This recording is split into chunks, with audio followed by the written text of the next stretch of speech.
Hey guys, welcome back to Ocarina of Time. This is part 6. Today is April 6th. It's a few minutes before 10 p.m. and we're going to finish the Dongo's Cavern in this episode. We made it up to the second floor past the Lizalfos fight or whatever, and now we just have a few short puzzles to solve before...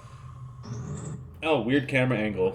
Camera going through the floor. I love when stuff like that happens in this game because it shows you that everything's just a wall and a texture and it's not a real world. It's like for one moment your immersion is broken. I really don't want to mess around with these fire keys too much, so that's why I kept pressing, like, you hear... Before I knew anything about Zelda games, I kept wondering what that sound is. That stupid sound. Sounds like somebody breathing. That's the sound of holding down the Z button to go into Z targeting, and of course, when an enemy is near enough, it'll put the. I like how you can hear me clicking the button furiously.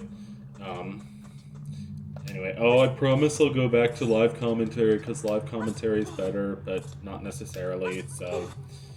it ain't necessarily so. Throw a bomb over there, except no, don't... This is like when bombs, bombs are a real deal, because you only have 4 hearts, and each bomb does, more damage than most enemies do. So the famous Zelda beeping sound, the low health, hey loser, you have low health. Hey, first game over, except not really a game over. We have a real game over in the next episode, and of course I got it on my first try. Of course. That's just necessary. This is just for a Skulltula, so that's pretty good. Can this asshole move out of the way? That would be great, and hurt me in the process. I'd rather you get blown up in the face, but I guess that's not happening. Really? Damaged by the Skulltula? What a great idea. They made a collectible that's, freaking optional for beating the game, and they made it able to damage you, so I don't know, I'm just complaining about unnecessary crap. I still haven't played Wind Waker. I haven't played that many Zelda games. I've played Ocarina Majora, Twilight Princess, Skyward Sword, and Breath of the Wild. I played a little bit of the original Zelda on the NES, and that's basically it. I would really like to do Link's Awakening and the Oracle games at some point, but didn't they make a PC port of Link's Awakening? So that sounds really interesting. I want to no, don't. Game over, man. Isn't that, from something? Game over, man. One of the characters in Freedom Finger says that. Freedom Finger is such a good game. I've been playing Freedom Finger for, again, a little bit for the first time in probably, 2-3 years. And, it's a good game, really hard, but, see if I can snipe the fire keys from here. I managed to snipe one of them, but it has some of the best loading screens I've seen in any video game. It's basically just, it's like a drawing of a guy drawing a cartoon, and then in the left-hand corner, it's a US politician saying something really stupid. It's Richard Nixon saying something I would have made a great pope. Or, Al Gore saying something don't judge a zebra by its spots. like these stupid things. I love it so much. It's like, yeah. If you love that kind of like, very politically incorrect kind of like South Park-ish humor, then Freedom Finger is an amazing game.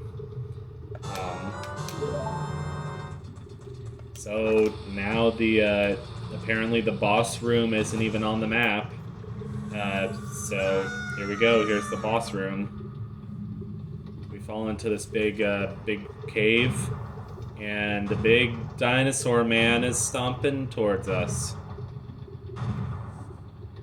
I love the build-up for this fight. It is kind of an underwhelming fight, but I mean, we only have 4 hearts, so I don't know how much we could actually handle at this point in the game. Infernal Dinosaur. I mean, that does make sense, because are we technically underground at this point? So like they say in Zelda 1, Dodongos dislike smoke, so you have to make him eat the bomb. That probably wouldn't be as easy to figure out for somebody who had never played Zelda 1. But, I've been on the internet, I knew that Dodongos dislike smoke was a meme, so I guess that's how I knew. I don't know, I don't really have anything interesting to say about this boss. Oh my god, his mouth is open. Oh my god, can I do a jump slash for more damage? I can't, get 2 in a row because, I like how standing in the lava only does 1/4 of a heart. It's very nice of the developers to not make this too high stakes a boss fight, because they knew you were probably only going to be at 3 or 4 hearts when coming here.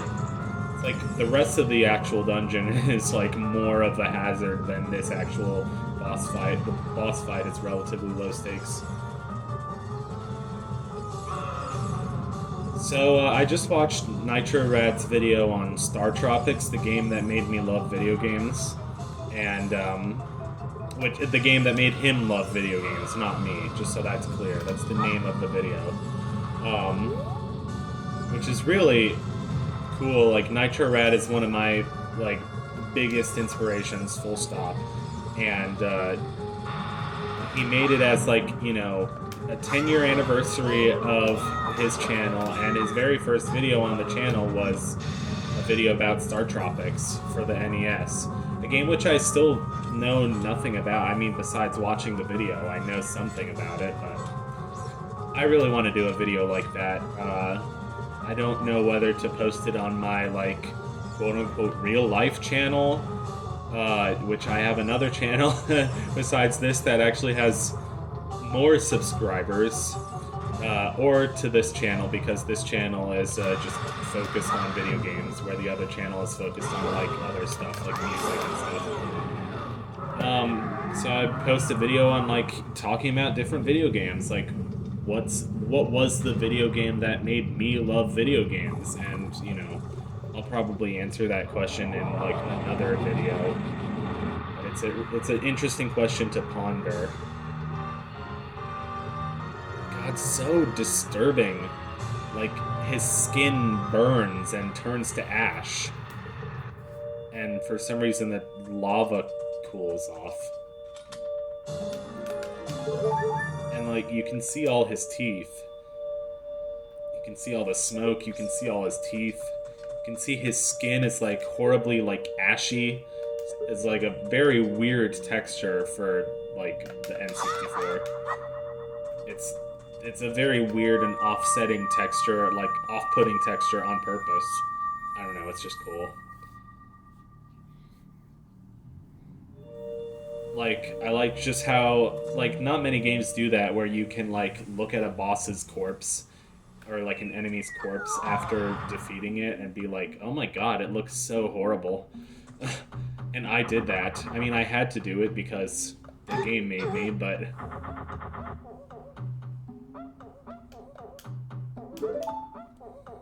I think the next boss after this, the boss of the 3rd dungeon, is pretty notable for having a explosive and graphic death scene. It is one of my favorite parts of the game, though, so it's pretty good. It's such an intense boss fight. Oh, and I didn't even mention how the fire themed boss fights in this game, which there are only two of them, and they're both dragons, or they're both lizards of some kind. Both they have their own music that's different from the regular boss music. Anyway, we stare at the flaming orb. Don't stare at the sun. Don't stare at the sun. Don't stare at the eclipse. The eclipse is coming in like a few days. I forget how many days. Today's Saturday, and I think the eclipse is coming on Monday, so 2 days. Also, as I'm speaking, it's now currently 10 p.m., so that's pretty cool. You don't know what he means by sworn brothers, but you've collected 2 spiritual stones. You have 1 more to find. I like his, like, weird, like, curly mouth. His mouth is all curly on the sides. You should go see the Great Fairy on top of Mount Rainier, is that what I've been calling it? Also Mount St. Helens, because that's an active volcano, so I guess that would make sense. Rainier is an active volcano, I think. Of course, I live on the East Coast, but sometimes I think I'd rather live on the West Coast. Because they have better weather or whatever, or more mountains. I don't know, I don't really... I could live in the Midwest or the Southwest or, you know, the Northeast and still be fine. I don't know. Well, so long as I have, you know, internet and running water, I'll be fine. Like, you know, the American motto. I know, yeah, I know there's a lot more to it than that. Like, you have to find a job. Like, not all of us are lucky enough to find remote work. Well, I'd like to find remote work. I'd be lucky if I considered, like, if I found remote work. Then, you know, I wouldn't have to live in a city. And then if I lived in a city, like, if I didn't live in a city, it would be quieter and cheaper, which is what I want. So, I don't know. But, you know, in-person jobs are also good, I guess. But, I don't know, I kind of think remote jobs are the way of the future. Okay, so here's where I did the super boring, like, throwing bombs into the pot minigame. I probably should fast forward this. There's definitely some things in the next couple of episodes that I am 100% going to fast forward because they're boring as shit. I mean, the nice thing, like, the parts of this game that I'm most nostalgic for are usually the boring parts, to be honest. But it's just, you know, when you're making a Let's Play, you have to talk all the time and you have to be interesting. It's not as, well, whatever. It's also just different when you're in school and you're playing, like, 100 games at once all the time.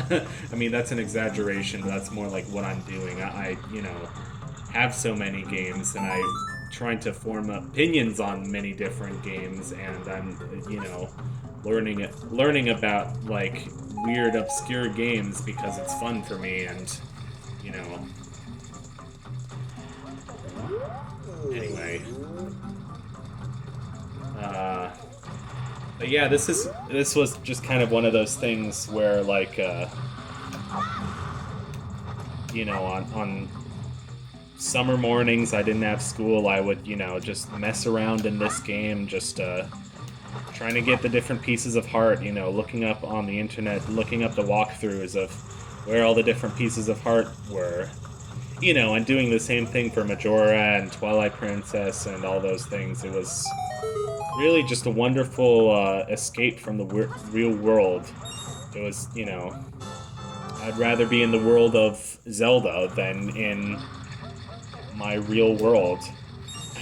I mean, I've felt that way my whole life, that I'd rather be in the world of a good book or a good movie or a good video game than, you know, than my real actual world.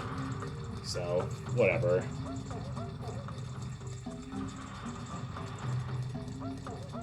I don't know, I think growing up in a big city made me that way.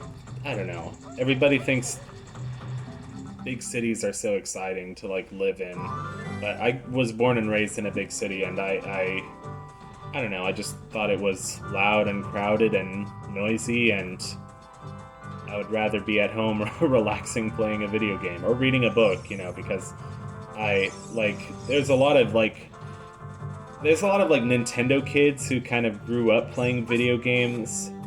I didn't really get into Nintendo games until I was maybe 11 years old or 12. I mean, that's still pretty young, but to me, I always thought, like, oh, that doesn't make me a real Nintendo kid. But I was slowly getting into video games throughout elementary school, but was never a big Nintendo fan.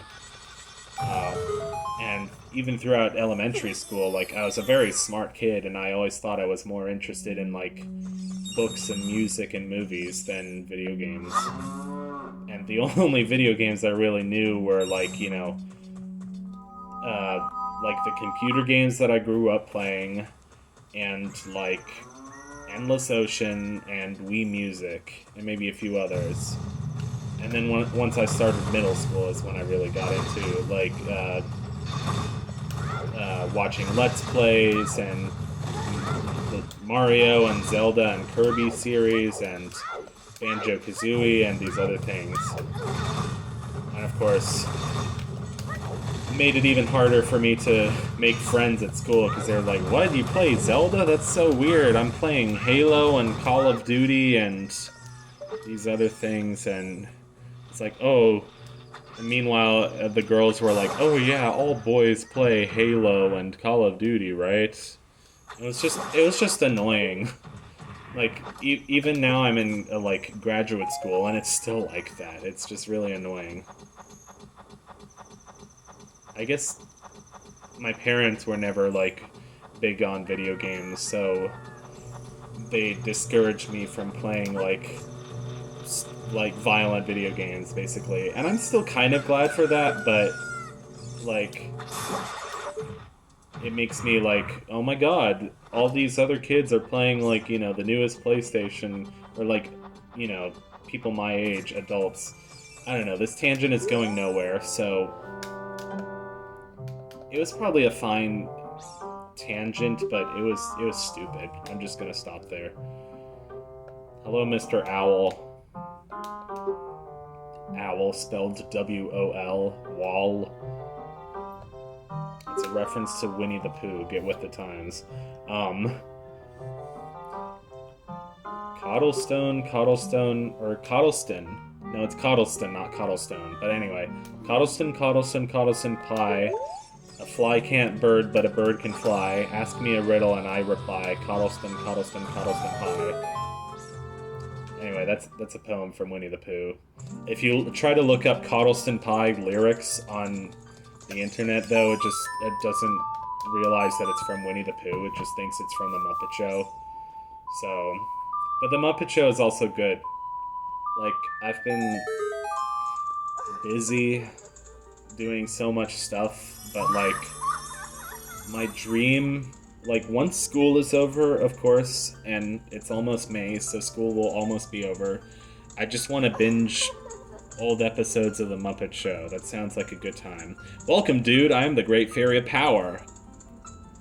Okay. Oh, is this where I walked away and, like, used the bathroom or something? I forgot to... Or, like, it, like, took a drink or something. I forget. I forgot to freaking cut that out. Piss on me. Take a golden shower on me. I'm sorry if any kids are watching. Please don't look up what a golden shower is. I watched this, like, stupid clip from South Park where Ike says... Ike is watching Dora the Explorer, and he says, I wouldn't mind hitting that. Which, I knew what that meant, but then he says... she probably has a hot Puerto Rican strange. And I had never heard strange in a slang sexual context before. Like, I had to go to Urban Dictionary. And, like, why does strange mean ass? That doesn't even make sense. But I guess it, like, originated from, like, if you wanted to, like, you know, cheat on your partner or whatever, you would go to the bar. Or if you're, like, single and wanting to hook up, you would go to the bar and, like, sleep with a stranger. And strange is, like, a shortening of stranger. And then it's, like, you know, it's slang for ass because, like, oh, I want to get some ass. I want to get some strange. I don't know. Just from a linguistic standpoint, it's strange. Haha, see what I did there? It's not funny. Anyway, 40 seconds before we burn into a Hot Pocket, or Runza, if you're from Nebraska. A Runza. Runza is the meaning of life. And there's not much we can do here yet, so... Run for the hills before... Oh, there's a spatula. Now get the hell out of there before you suffocate in the extreme heat. It's not like frickin' Breath of the Wild. Oh yeah, it's kind of like Breath of the Wild. So now we can ride the owl's talons, just like the owl in Super Mario 64. Oh my god, everything is like Super Mario 64. Oh my god, every video game is like another video game. No video game is original because every video... anyway. This looks cool. We're going over the mountain. And now let's go into like a really like blurry JPEG of Kakariko Village. And here we are in Kakariko Village, and now Death Mountain is like a really blurry JPEG. So tune in next episode of Ocarina of Time. It might be a little bit boring, but, you know, that's how it goes. Thanks for watching. Goodbye.